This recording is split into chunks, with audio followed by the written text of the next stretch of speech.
la intención del link no es tanto para que saquen el 20, el 19, no, sino que el tema es para saber realmente cómo se hace que han entendido, pues para recordar un poco, ¿ya? Para poder saber, yo que tengo las notas todos, entonces vamos a empezar. Atención inmediata de designación. Es el objetivo de la presentación, ¿ya? Vamos a empezar con la adaptación fisiológica feto-neonatal. Ustedes saben que el feto pasa 37 a 40 semanas en el vientre materno en condiciones ideales para él, ¿no? Protegido, en un ambiente térmico adecuado, con el suministro por parte de la placenta, tanto de oxígeno, de la glucosa, y en el nacimiento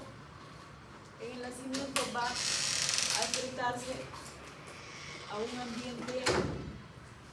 ambiente diferente, a un ambiente más frío, a un ambiente donde ya no es un ambiente acuático, ¿no? Entonces va a sufrir adaptaciones, tiene que pasar por por una transición. Esa es una transición que pasa, ¿ya? Y vamos a ver que el 85% de los recién nacidos a término va a iniciar su respiración espontánea, porque recuerden que ya empieza a cambiar la forma de su circulación, la parte respiratoria, su pulmón ya no va a estar lleno de agua, sino ya empieza a haber una expansión pulmonar. Entonces el 85% de los recién nacidos inicia la respiración espontánea dentro de los 10 a 30 segundos. Entonces en ellos, ¿necesitarán ayuda o no? Entonces eso es espontáneo, no necesitan ayuda. Hay un 10% que responderá al secado y a la estimulación. Necesitan estímulos táctiles para poder responder, para sus pulmones poder responder y empezar a respirar. Cerca del 3% iniciará una respiración después de la ventilación con presión positiva. Ya necesita una mayor ayuda, ¿no? Una mayor ayuda necesita. El 2% requerirá la intubación. ¿Ya? Entonces vemos que con los estímulos, con la ventilación a presión positiva no responde, entonces estos recién nacidos van a requerir una intubación. Y solamente el 0.1% de pacientes requerirá una compresiones torácicas y adrenalina. Ya a eso se traduciría un IRCP avanzado, ¿no? Entonces se utilizan medicamentos. Pero siempre nosotros no podemos predecir lo que va a pasar. O sabemos que ese recién nacido que está viniendo, él me va a hacer una insuficiencia respiratoria. Quizás podemos sospechar siempre y cuando en un prematuro, ¿no? En un prematuro o de acuerdo a los factores de riesgo que tenga su madre, los factores de riesgo, ¿no? Entonces, o quizás póngase que sea sobre todo en un prematuro. En un prematuro ya sabemos, tenemos que estar preparados, tenemos que anticipar todas estas circunstancias para poder dar respuesta, y sobre todo esta respuesta tiene que ser de forma adecuada. Por ello es que el equipo que lo va a atender tiene que estar preparado para todo. Entonces, en 1966 Desmond nos habla de los periodos de la adaptación de pacientes. Como en la pregunta lo han visto, son 3 periodos, ¿ya? Son 3 periodos. El primer periodo que es el primer periodo rápido de reactividad, ¿ya? El primer periodo de reactividad, que va a durar desde los 0 minutos hasta los 15 o 30 minutos, ¿ya? Algunos dicen 15 y algunos recién nacidos pueden necesitar 30 minutos. ¿Por qué se caracteriza este periodo? La frecuencia respiratoria está más alta de lo normal, de 60 a 80. La frecuencia cardíaca está de 160 a 80, que también es más alta de lo normal. Y el recién nacido está alerta, porque es un ambiente nuevo, ¿no? Es un ambiente nuevo, es un ambiente más frío, ¿ya? Luego de ello, pasan estos, o puede ser 15 o 30 minutos, pasará a un segundo periodo. Este segundo periodo, que es el intervalo de poca respuesta. Bajan la frecuencia cardíaca, la frecuencia respiratoria, y el recién nacido puede dormir, va a dormir, está durmiendo. ¿En qué tiempo se va a presentar? Después de los 15 o 30 minutos hasta las 2 horas, las 2 horas de vida. ¿Ya? Entonces, hasta ahí estamos bien. y posteriormente se presenta el tercer periodo, el segundo periodo de reactividad. En este segundo periodo, acá, antes de las 2 horas, mencionan también que este periodo en algunos recién nacidos puede durar 6 horas, ya hasta las 6 horas. Por lo general, en los prematuros, póngase, nosotros llamamos prematuro un niño que nace a los 36 semanas, 2 céntimos, 3 céntimos, o sea, está casi para estar a término, ¿no? Entonces, en ellos podría durar hasta las 6 horas. Y luego, el tercer periodo, del segundo periodo de reactividad, a partir de las 2 horas o de este niño de 6 horas, hasta las 8 horas. ¿Ya? Hasta las 8 horas, en este periodo, la frecuencia cardíaca, la frecuencia respiratoria y la actividad va a ser variable. Va a estar sujeto a estímulos. Puede estar durmiendo, no puede estar activo, puede estar despierto. ¿Ya? Entonces acá en este cuadro también lo vamos a ver. No solamente es los ruidos cardíacos, la actividad motriz y la respiración, también el color. Miren, el color también puede ir desde cuando nace, puede estar un poco estenótico, puede estar luego en el crecimiento, no va a llorar, y puede luego haber cambios de coloración. También con respecto a las secreciones que posee, ¿no? A las secreciones. Nace de un medio acuático y luego se tiene que adaptar hacia un medio donde es diferente, ¿no? Es diferente. Y los intestinos también, los ruidos aéreos pueden estar ausentes, al inicio, luego presentes y luego ya empieza la eliminación del alcohol, ¿no? También hay, entonces, vemos los periodos, entonces habrá una adaptación circulatoria. Entonces acá lo hemos traído, ¿cómo es la adaptación circulatoria? Pasa por 3 fases. La fase prenatal, en donde el feto depende netamente de la placenta, a través de qué vena ingresa la sangre oxigenada, umbilical, la vena umbilical. Y van a presentar shunts. Los shunts, ¿ya? El primer shunt que tenemos es el ductus venoso, luego viene el foramen oval, y luego el ductus arterioso. ¿Ya? El ductus arterioso. ¿La pulmonar con quién? Ya, el umbilical, el ductus venoso es... Ya, ¿con qué venas?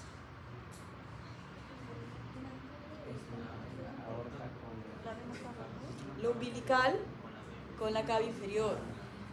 El foramen oval aurículas. Ya, y el ductus arterioso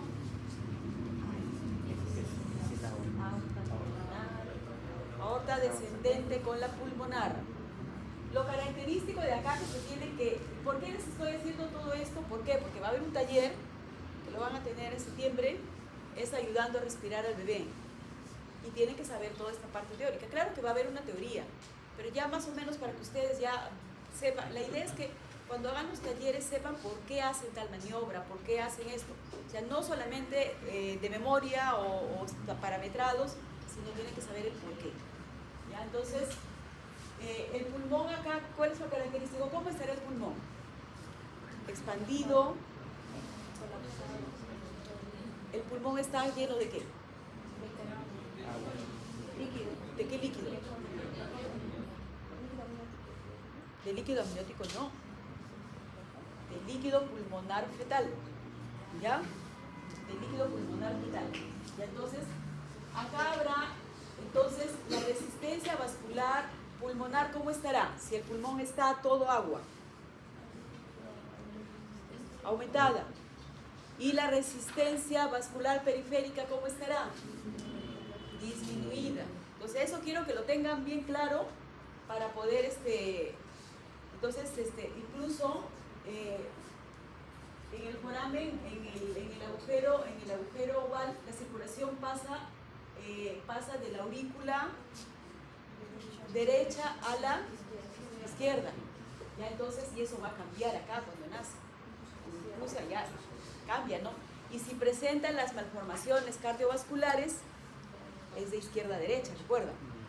¿Ya? Entonces, Entonces ese es lo característico acá. Incluso miren cómo va la sangre oxigenada, pero como existen los shunts que son que tienen sangre, sangre que no es oxigenada, entonces por ello miren la coloración de las.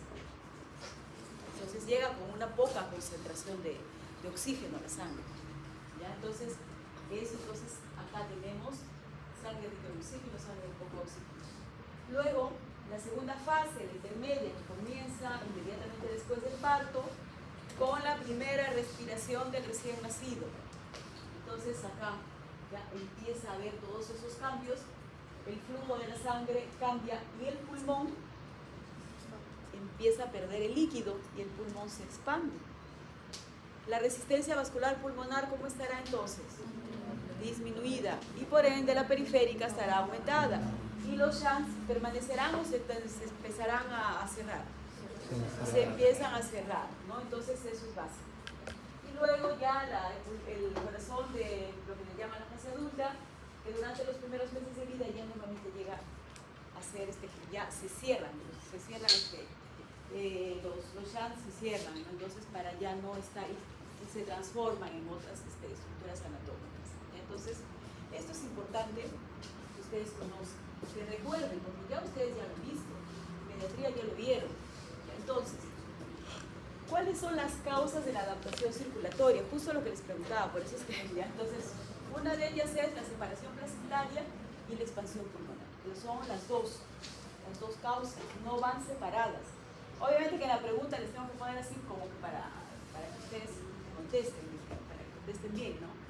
Entonces, acá ya en la separación placentaria hay un incremento de la resistencia vascular periférica, como les dije, reducción del flujo sanguíneo a nivel del ductus arterioso, incremento de la presión de la aurícula y del ventrículo izquierdo, cierre gradual del foramen oval, construcción gradual del ductus arterioso por incremento de la presión de oxígeno. El feto cuando nace es un feto hipoxémico, ya si le toman la saturación pues estará baja, ¿no? Entonces, y luego la expansión pulmonar, hay una expansión del lecho vascular pulmonar, el incremento de la presión de oxígeno y disminución de la presión de CO2, disminución de la resistencia vascular pulmonar, hay incremento del flujo sanguíneo pulmonar y disminuye la presión en la arteria pulmonar. ¿Ya? Entonces, eso es lo que pasaría a nivel circulatorio. Y a nivel respiratorio, pues, como les decía, los pulmones del feto están llenos de líquido pulmonar. Esta producción del líquido pulmonar aparece más o menos a las 11 semanas de gestación. Empieza a producir. El líquido pulmonar fetal es diferente a la concentración del líquido amniótico.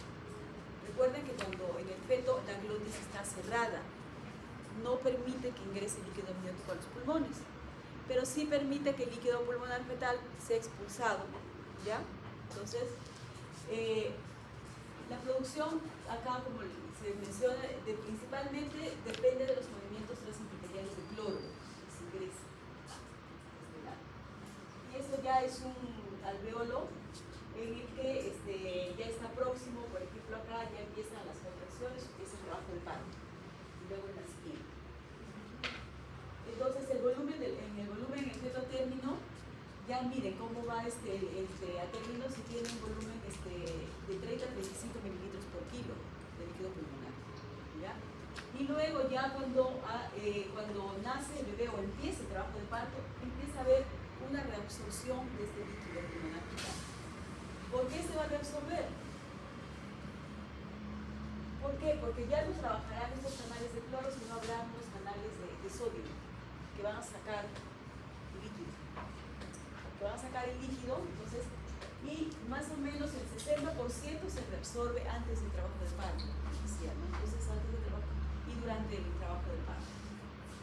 Y luego, por la compresión en el trabajo de parto, sobre todo si es un parto normal, no un parto eutóxico, entonces también habrá pérdida de líquido. Entonces cuando nace el niño, todavía va a existir una absorción completa de este líquido, más o menos que dura un periodo de 6 horas de vida. Entonces, acá se pueden observar el líquido pulmonar, miren cómo está el alveolo, lleno de agua, ¿no? Entonces, en la primera respiración ya está menos líquido, menos agua, luego un aire, y a las 6 horas ya está completamente con aire. Ahora ustedes me dirán, y entonces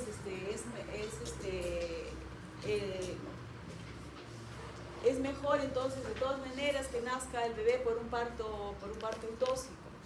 Recuerden que acá con esto estamos diciendo que por la compresión del trabajo de parto se pierde una pequeña cantidad de líquido, no es que se va a perder totalmente.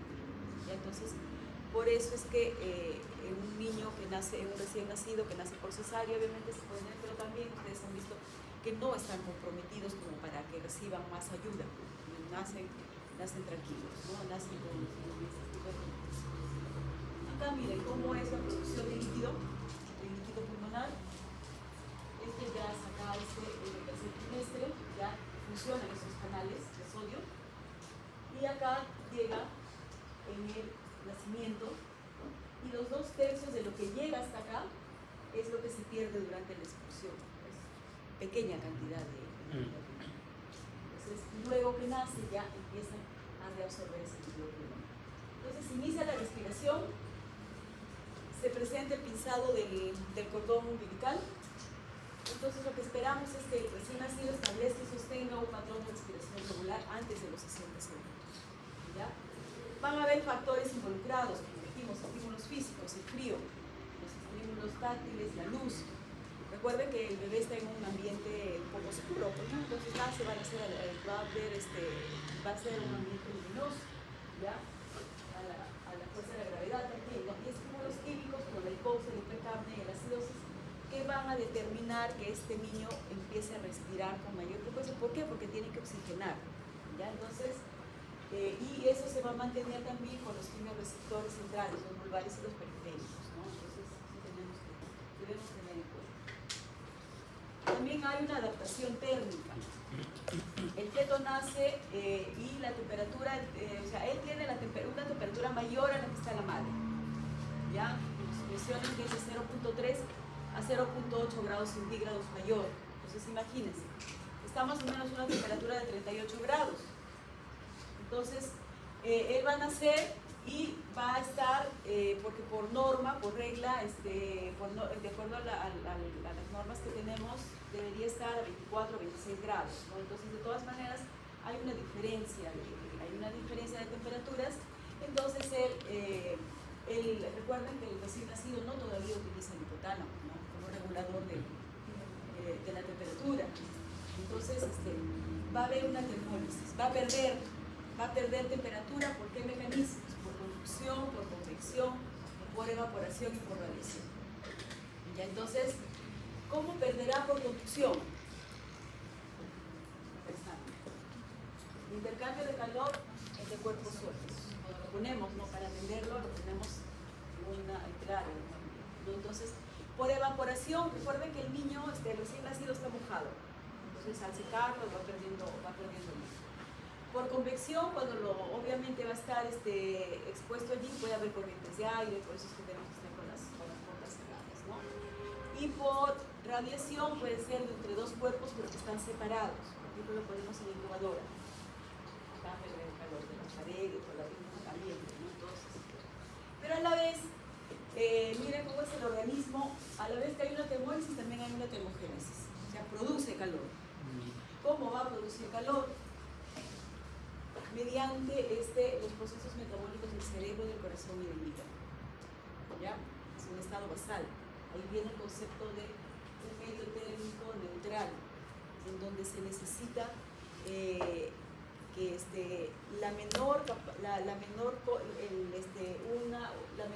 solamente son procesos metabólicos que me van a dar, no va a consumir más energía, o no va a necesitar más fuente de calor. Entonces lo que le va a proporcionar son estos procesos metabólicos.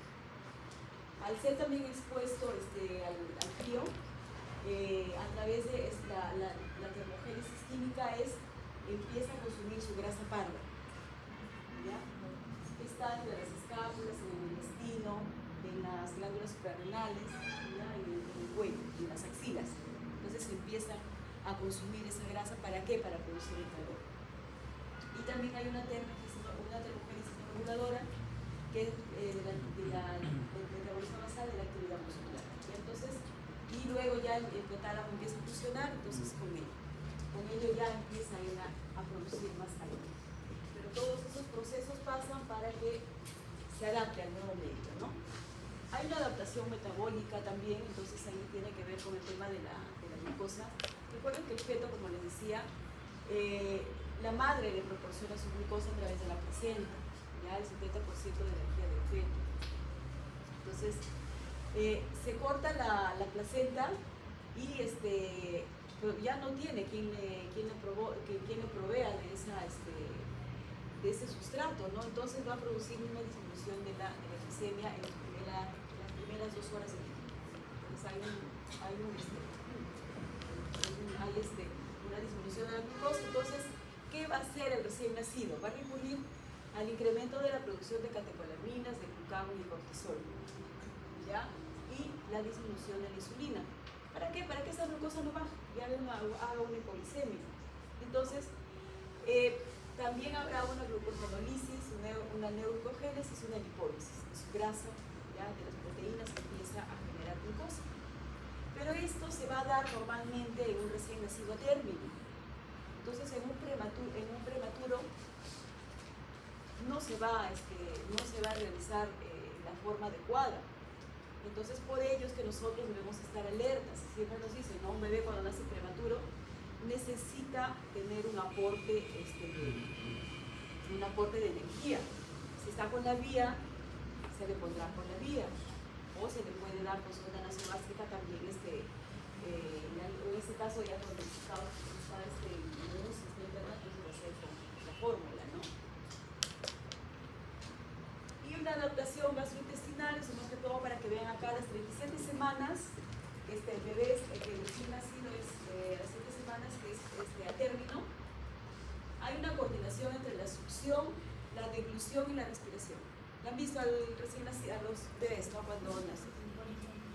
Claro, succiona, pero a la vez está deglutiendo y a la vez está respirando. Pero mira cuando está maduro, a las 37 semanas. A las 11 semanas solamente está el reflejo de deglución, a las 24 semanas el de succión, a las 32 semanas el de orientación positiva y a las 34 semanas coordinación. Recién aparece la coordinación de la succión y deglución. Y entonces esta es una succión nutricia, lo van a decir, ¿no? Entonces, también acá hay que tener en cuenta que la capacidad gástrica del recién nacido es el 1% de su peso. ¿Ya? Eso nos sirve para qué? Para nosotros poder otorgarles la cantidad, el volumen del aporte que debe tener, ¿no? Entonces, y luego el vaciamiento gástrico será de 2 a 4 horas para ver las horas en que yo le voy a repetir sus alimentos, la leche en este caso, ¿no? Y también hay que tener en cuenta que el esfínter del cardias está inmaduro y por eso que los bebés recuerdan que botan su chanchito, ¿no? Regurgitan, ellos regurgitan. Ahora hay que tener en cuenta también la importancia de la eliminación del meconio. El 70% elimina el meconio en las primeras 12 horas, el 25% a las 12-24 horas y a las 48, a las 24 a 48 horas ya todos el 5%. Si pasan 48 horas y no eliminado el meconio, entonces nos ponemos ya preocupados porque algo está pasando, ¿no? Pero recuerden que en el examen físico nos va a determinar porque vamos a ver si hay permeabilidad o no del agua, ¿no? Entonces, esa es la parte de la adaptación. Luego vamos a pasar con las definiciones de la definición de la atención inmediata del recién nacido. Ustedes saben que hay una nueva norma técnica, antes había la norma técnica, la 106 de 2013, ha cambiado recién el 14 de agosto. El 14 de agosto ha cambiado y ha sacado ya nuevos conceptos, no muy variados, más que todos en la parte del equipo quien atiende al recién nacido. Entonces, la atención inmediata al recién nacido será el conjunto sistematizado de procedimientos, actividades e intervenciones sanitarias que se realiza en todo recién nacido, ¿no? Inmediatamente al nacimiento. ¿Con qué propósito? De garantizar las condiciones óptimas para la adaptación a la vida sobre todo reducir eventos de riesgo, daños, complicaciones y sobre todo la muerte, o que tenga secuelas. ¿Qué pasará si yo a un niño tiene problemas de adaptación respiratoria y no le proporciono el oxígeno? Va a tener posteriores secuelas, al igual que en un prematuro o en un macrosómico que baja su glucosa y no le proporciono la fuente de glucosa, entonces va a tener posteriores secuelas. Entonces, eso es lo que queremos evitar, y sobre todo la muerte, ¿ya? de los recién nacidos. Acá es lo que ha cambiado, ¿no? El equipo de responsable de la atención. Está conformado, nos dice, por profesionales responsables de la atención integral de salud del recién nacido, neonatólogo o pediatra, el médico de familia o médico cirujano, y licenciado en enfermería con o sin especialidad en neonatología, de acuerdo al nivel de atención del establecimiento de salud según lo estipulado en la guía técnica de categorización. Entonces, el anterior decía que si no hubiera ninguno de estos profesionales, o puede ser incluso la obstetriz, ya entonces eso es lo que ha cambiado esencialmente, ¿no? Entonces lo importante acá es que en cada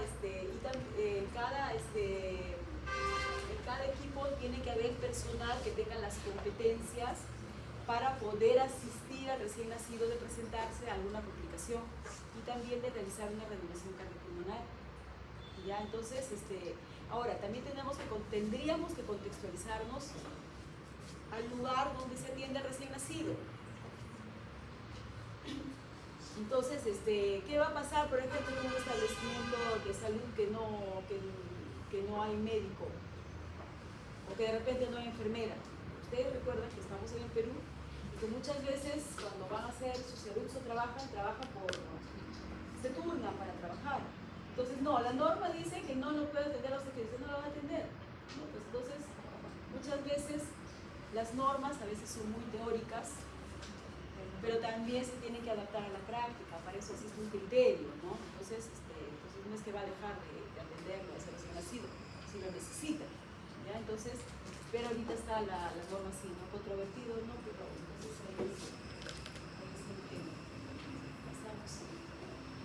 Entonces, la norma también lo que nos habla, que el anterior también nos hablaba del principio de anticipación, es decir, nosotros prever o prepararnos a los eventos que se pueden presentar. Primero, lo que tenemos que hacer, identificar los factores de riesgo perinatal, ¿ya? Identificar los antecedentes del embarazo, si tuvo sus controles prenatales completos, si hay factores de riesgo en la madre, si hay alguna situación específica del parto y los antecedentes del parto. Entonces, por ello hay un listado de factores de riesgo. Por ejemplo, en una madre que es diabética, tenemos que tomar precauciones, ¿ya? En una madre adolescente, también.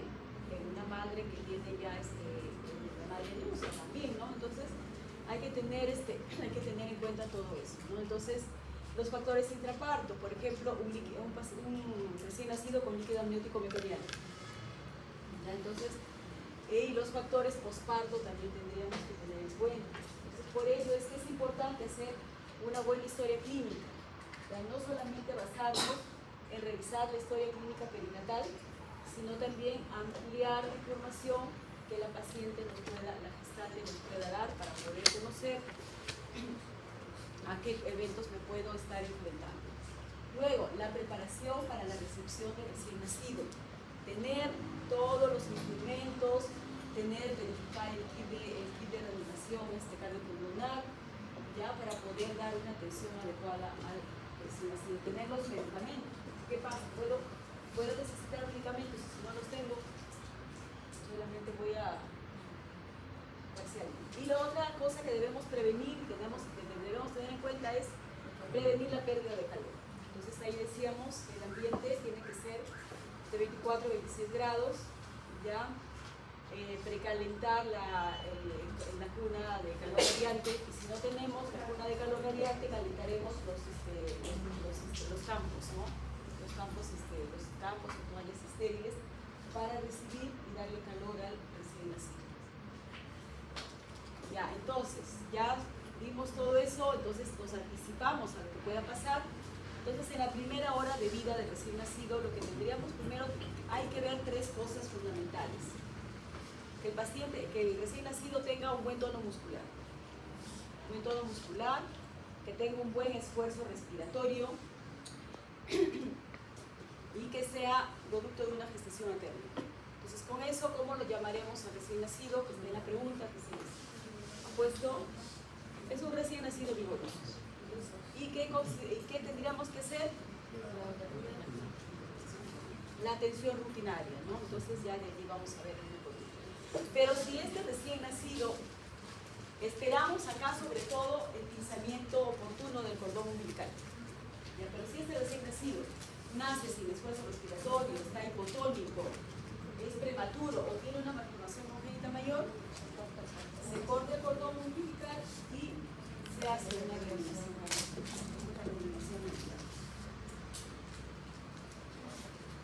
Entonces, acá ya empezamos, entonces el pisamiento y corte oportuno del cordón umbilical. ¿Cuánto debe ser el pisamiento y corte oportuno del cordón umbilical? ¿A qué tiempo? De 2 a 3 minutos por nacimiento. ¿Y qué también podemos ver? Si no nos ponemos a controlar así con el reloj, o no tenemos un reloj de pared, ¿qué palpamos? El pulso, ¿no? El pulso. Entonces, si ya deja de latir el cordón, ya es un momento en que se tiene que pinzar. ¿Y cuáles son los beneficios del pisamiento tardío? Evitar la anemia, ¿no? Evitar la anemia. Eso es lo ideal. Obviamente que vamos a tener niños que van a estar con colpocepteria o ictericia, pero son ictericias benignas, ¿no? Entonces, tenemos que explicarle eso a los papás cuando sale de alta el recién nacido. ¿Ya? Entonces, y tendremos que hacerle también sus controles de sus bilirrubinas. Si ya encontramos bilirrubinas demasiado altas, ya tenemos que empezar a hacer las fototerapias, empezar a observarlo, ¿no? al recién nacido. También recuerden que hay una política de lucha contra la anemia, y esto es una de las medidas que se recomiendan, ¿no? Prevenir la pérdida de calor, entonces nosotros vamos a proceder a secar al recién nacido con los campos estériles y precalentados, ¿ya? Lo que se recomienda es que no se sequen las manos, y a veces también recomiendan la carita. ¿Para qué? Para que el recién nacido, con el olor de su líquido amniótico, vaya y busque el pezón de la mamá. ¿Ya? Entonces, lo que mencionan es que el bebé hace movimientos vegetatorios, porque nace el bebé, lo ponemos en el vientre materno, ¿no? Entonces, y luego él hace sus movimientos siguiendo el olor y va y busca el pezón. Hay videos muy bonitos que pueden verlos, entonces búsquenlo y van a ver cómo ese bebé busca su olor, ¿no? Luego de eso, ¿qué seguimos? Con realizar el contacto piel a piel, les decía, ¿no? ¿Cuánto debe durar el contacto piel a piel? 60 minutos. En la anterior norma decía de 45 a 60 minutos, ¿ya? Entonces ahora dice 60 minutos.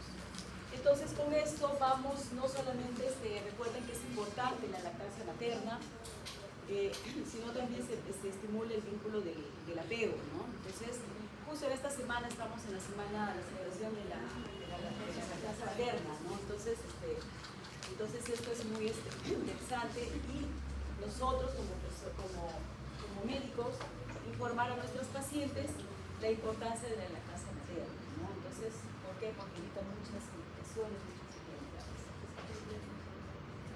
Y no es que luego se vaya a realizar el APRA, sino que el APRA vamos a tener que al minuto y a los 5 minutos, ¿no? Entonces, y de acuerdo a las consideraciones que se tengan, por ejemplo, vamos a buscar el color de la piel, la frecuencia cardíaca, la respuesta ante la irritabilidad refleja, el tono muscular o actividad y la respiración o llanto. Vamos a poder dar una calificación y luego vamos a clasificar la depresión que tiene las condiciones. ¿Cómo está su APRA? ¿No? Depresión 3, depresión severa, en contra 6, depresión moderada, y de 7 a 10 en el más normal. ¿Qué pasa si yo tengo un APRA a los 5 minutos que está en depresión baja? Entonces, seguimos calculando el APRA, ¿no? Pero con las maniobras que se van a realizar, ¿no?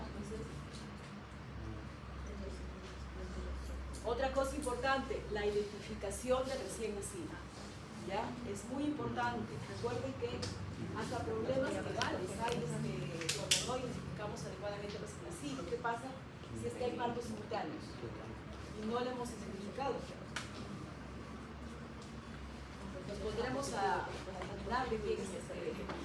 Entonces, no es cierto, hay que evitar todos esos problemas. Después salimos de la televisión. Me cambiaron las niñas.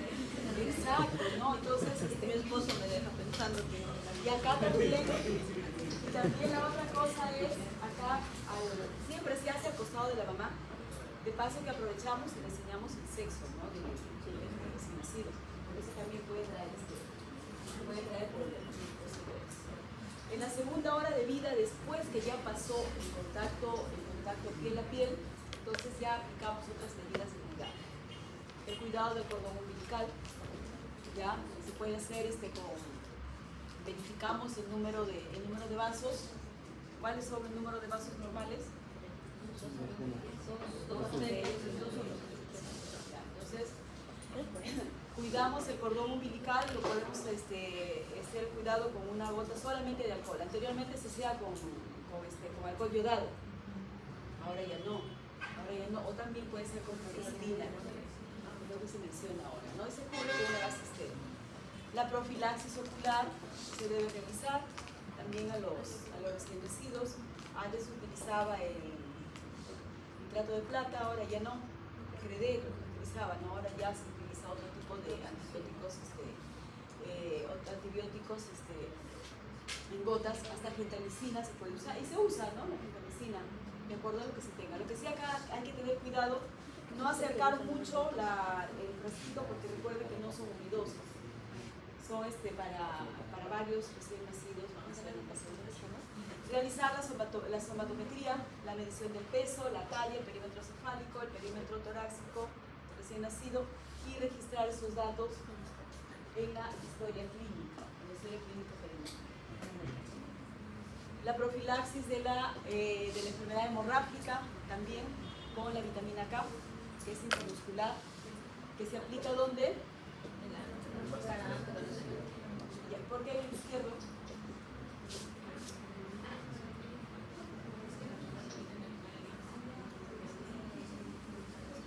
Es netamente como protocolo, como estandarización, porque en el derecho se van a poner una vacuna. ¿Qué vacuna?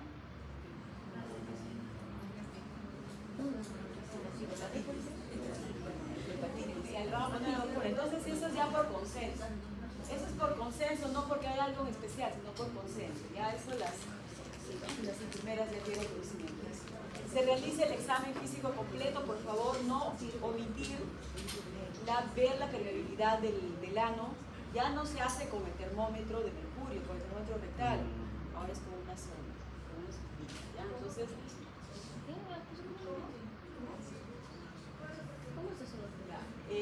anteriormente se hacía la verificación de la permeabilidad del ano, lo hacíamos con el termómetro rectal, pero ahora ya no se utiliza por el tema del mercurio, ¿ya?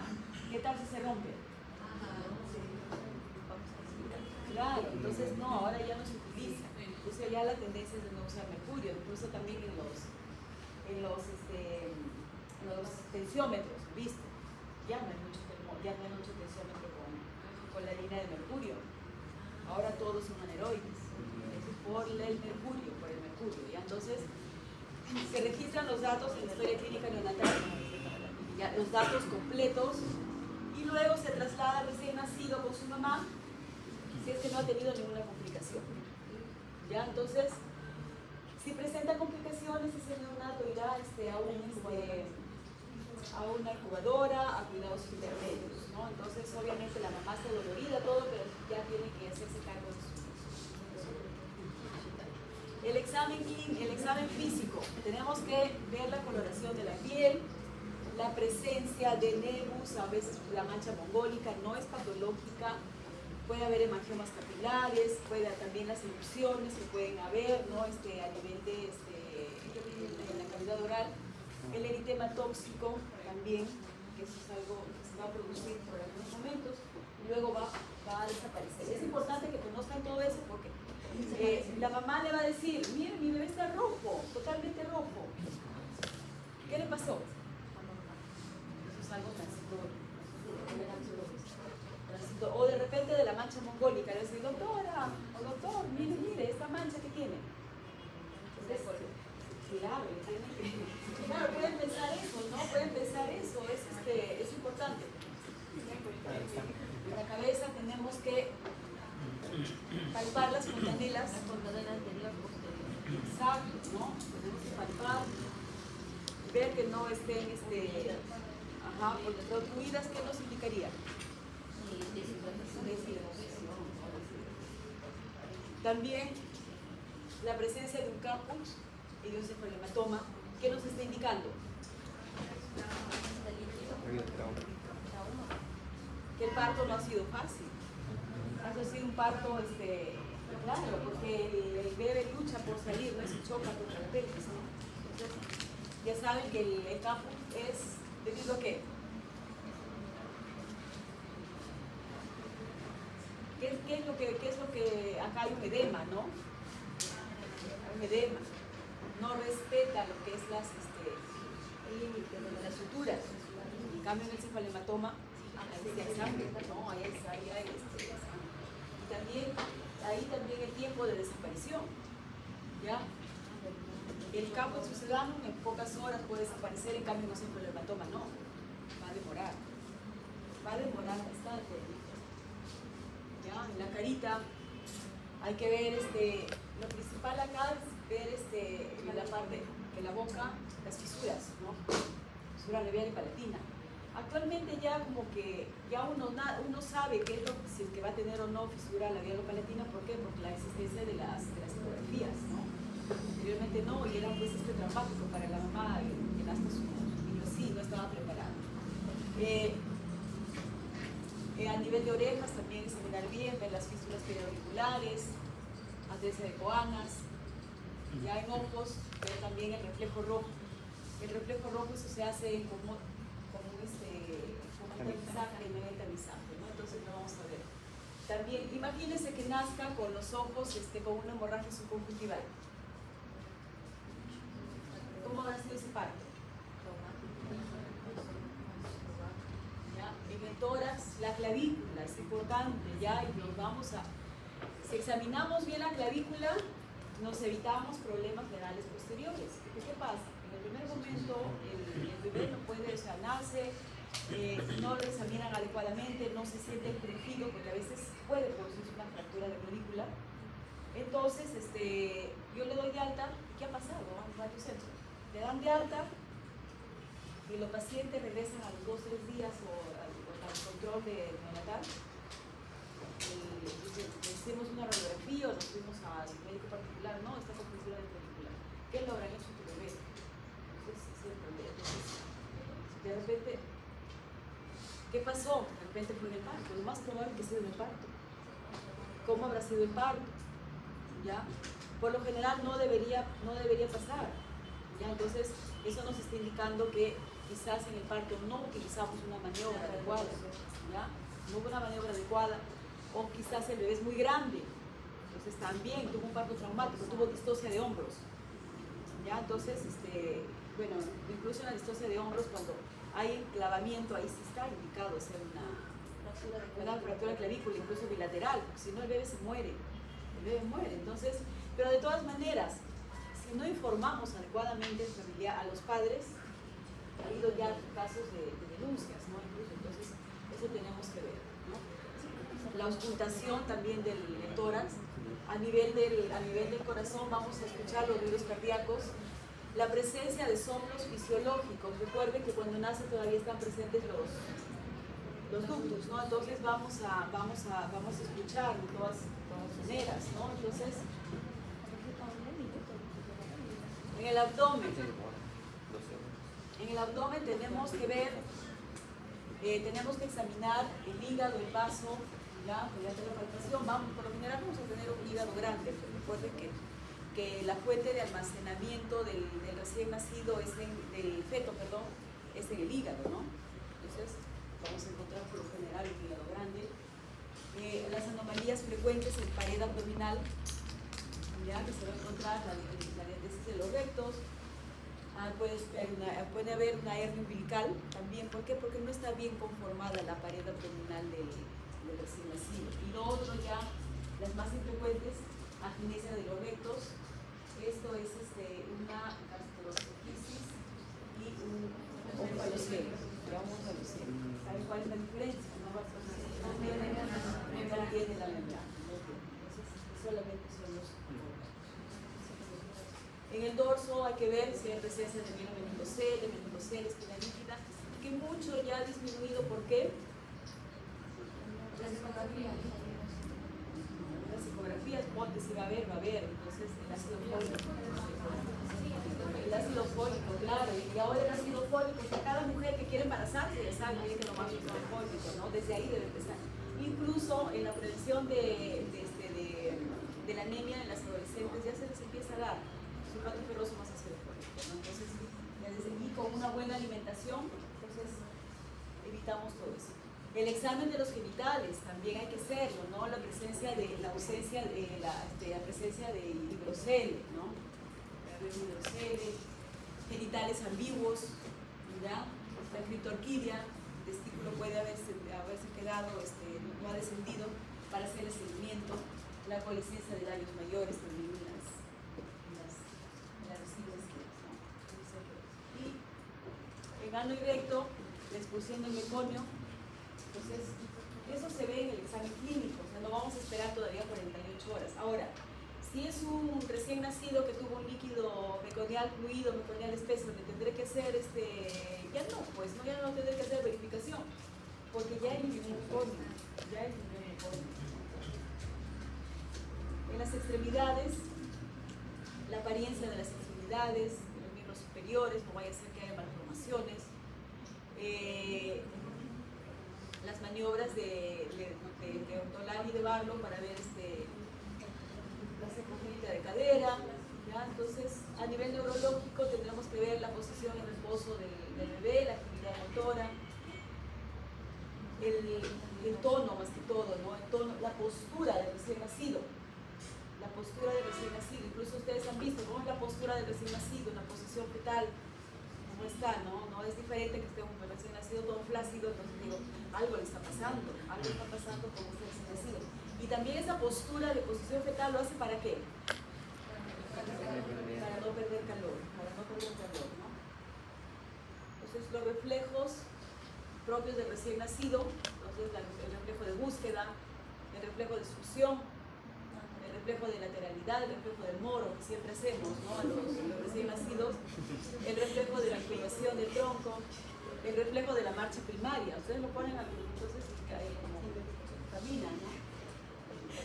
Y luego de eso calculamos, hacemos la estimación de la edad gestacional. ¿Con qué test haremos frecuentemente la estimación de la edad gestacional? ¿Cuál Capurro? El A. Y el otro, el A más B, ¿qué es lo que me determina? ¿Qué determina el A solo? Madurez física, ¿ya? Hay otros test, pero miren, la madurez física se hace inmediatamente, ¿sí o no? Por eso es que se utiliza el test de Capurro A, ¿ya? Hay otro test que es el de Ashler, pero no es muy preciso, es poco preciso. Ya es poco preciso. Y la madurez neuromuscular se tiene que analizar siempre de 12 a 24 horas de vida. Entonces, no te va a determinar, y ustedes quieren saber en ese momento para ver si para calcular la edad gestacional, ¿no? Entonces acá está el Capurro. Todo esto lo van a encontrar en todas las salas de atención de partos, ya si no lo van a tener en su celular, entonces obviamente no se van a memorizar todo, entonces, pero por lo menos saber qué parámetros se miden, ¿no? Acá están de acuerdo al porcentaje que nosotros, al valor, perdón, que nosotros encontremos, vamos a ir designando qué edad gestacional tiene este recién nacido, ¿no? Y luego la clasificación del recién nacido, de acuerdo a su peso al nacer, que será de muy bajo peso al nacer, hasta 1499 gramos, bajo peso al nacer, peso normal y el macrosómico mayor de 4 miligramos, ¿no? Luego, de acuerdo a la edad gestacional, que ya vimos, el corte es 37 semanas, menor a 37 semanas, que es el pretérmino, de 37 a 41 semanas, que es el a término, y posterior a las 42 semanas, post-término, ¿no? Post-término. Y luego, utilizando la relación de la edad gestacional con el peso, utilizamos los percentiles. Si está en el percentil menor de 10, será un pequeño, ¿no? Pequeño para la edad gestacional. Del percentil 10 al 90, adecuado para la edad gestacional, y grande para la edad gestacional si es por encima del percentil 90. Acá están los percentiles, hacemos una correlación, ¿no? Se hace una correlación de las semanas, con los pesos. ¿Ya? Entonces ahí podremos hacer una relación. Y posteriormente hacemos el tamizaje neonatal. ¿Ya? El tamizaje neonatal, que ahora hay una norma, ya la norma técnica la 154, en donde en todo establecimiento de salud que se atienda a los recién nacidos, se tiene que hacer el tamizaje neonatal para descartar el hipotiroidismo congénito, la hiperplasia suprarrenal congénita, la fenilcetonuria y la fibrosis quística. El tamizaje de hipoacusia congénita y el tamizaje de catarata congénita. ¿Ya? Entonces, acá un breve resumen del tamizaje neonatal. Recuerden que el tamizaje metabólico y para estas enfermedades que hemos mencionado tiene que ser de la sangre, ¿no? La sangre se le toma del talón. ¿Ya? A las 48 horas de vida. Si yo le doy de alta, ¿cuánto tiempo está el recién nacido hospitalizado? Mínimo, ¿cuántas horas tiene que completar? De parto normal, ¿no? 24 horas, entonces lo tendré que citar, ¿no? Entonces, acá incluso dice, no volver a ser tamizado, entonces a partir de las 48 horas. Entonces, pero tiene que ser a partir de las 48 horas. ¿Ya? Entonces, es importante, por ejemplo, los resultados, nosotros enviamos al hospital, como dije, al norte de todos los centros, enviamos al hospital San Bartolomé y ellos ya nos envían. Sí salen algunos positivos y el hospital hace las teleconsultas y ya nos capta para su seguimiento. ¿Ya? El tamizaje de hipoacusia congénita se debe realizar entre las 24 y 48 horas de vida. Si no lo hemos hecho, se debe hacer a más tardar hasta que cumpla antes de un mes y su resultado sale positivo, se repite a los 3 meses de edad. Y si persiste el sí positivo, o sea que el bebé no escucha o los sonidos que se le va emitiendo, entonces ya se tiene que dedicar al otorrino, ¿no? Entonces, aquí se tiene que tener bastante cuidado. Ustedes saben que hay bebés que nacen con amnesia de la cópula, ¿no? Entonces, y el tamizaje de catarata congénita para ver las opacidades a nivel de córnea, de cristalino, ¿ya? Entonces, y también el reflejo, el reflejo rojo que podría ser una catarata congénita o un retinoblastoma, ¿no? Entonces, el retinoblastoma ya nos preocupamos más, ¿no? Entonces, eso es con la luz, ya con la luz. Esto aparentemente es normal, hay el reflejo rojo, entonces está en blanco y negro. Acá no, ausencia de reflejo rojo en un ojo. Ya, el reflejo rojo normal, y acá también puede haber también el reflejo corneal, entonces ahí vamos a ver opacidades en la forma, deben tener su tratamiento posterior. ¿Ya? Entonces, hasta ahí sería todo de la atención inmediata recién nacido. ¿Alguna pregunta?